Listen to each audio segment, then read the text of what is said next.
So, ang pangalan ng vlog natin, pinagsasay kong iyan.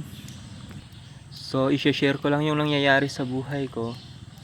Sa pinagsasay ko sa akin, mga naranasan ko, ganun. So, ito, mga 5 years na akong pinagsasay ko. At yung 2 years na yon, doon ako masyadong natakot at iyak ng iyak, syempre. Hirap ng nararanasan eh.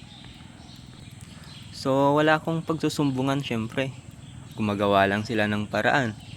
Hanggang nagsasalita lang naman sila na walang laman yung salita. Hanggang sa nagpaparinig lang naman sila. Tapos may something naririnig ko sa isip ko na wala namang nagsasalita. Ganon. So ito ngayon, papablog tayo dahil medyo malala yung nangyari, yung mga ginawang paraan. Medyo malala ngayon. Nakaraan ni. Tsaka mag-vlog na din ako. Wala namang ginagawa. Ang hirap makahanap ng trabaho sa ganitong sitwasyon. Maghanap ng pera. Hindi ko na nga nabibigyan yung anak ko dahil sa sitwasyon kong to eh. So, i-vlog natin itong sitwasyon natin, yung mga ginagawa natin habang tayo kinakawawa at sinasay ko sa sitwasyong to. Wala eh. Naka-safety naman sila. Nagsasalita lang naman sila. Nagpaparinig. Tapos may something nag-iingay na puros galit na, nagsisigawan na. Ewan ko, paano ko naririnig yun? Baka may chipset dito sa katawan ko para marinig. Ewan ko ba? So ayun, sasabihin lang natin yung mga ginagawa nilang paraan, kung paano nila ine-execute yung paraan nila. Habang tayo naman tong kinakawawa, ganun. Tinatakot minsan sa pamamagitan ng pagpapaisip. So ayun, vlog natin. Kaya pinangalanan ko tong channel natin na pinagsasay kong iyan para masabi ating nararanasan habang sinasay ko tayo. Bali 5 years na. Pero at least nabubuhay pa rin tayo kahit kinawawa tayong gusto. Samantalang din natin alam kung anong nangyayari. Wala akong inasahan. Pamilya ako man, kabaranggayan, na buong pamilya, mag-ina ko ay yung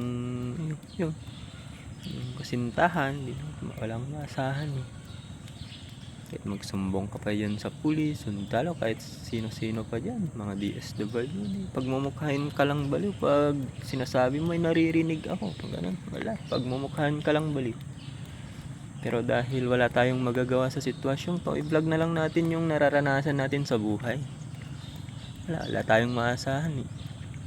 So ayun, yung vlog natin, mga ginagawa natin kahit papano, nabubuhay pa rin sa ganitong sitwasyon. Sana hindi tayo mabaliw o magpakamatay, hindi na din siguro. Kaya thanks God pa rin at nabubuhay tayo kahit papano. Samantalang sa kakayahan nilang yun, maaring masiraan na ng bait yung nasa sitwasyong to, matroma, magpakamatay, ma-provoke, gumawa ng mali. Ayan, maging palaboy-laboy na, nasiraan na ng bait, nawalan na ng pag-iisip, wala nang maalala. Ganun yung mga alam kong epekto ng ginagawa sa atin. Ito, paraan natin, mag-vlog na lang, wala tayong maasahan. So, yun mga kapwa. Vlog na lang natin buhay natin. Ano pa nga ba?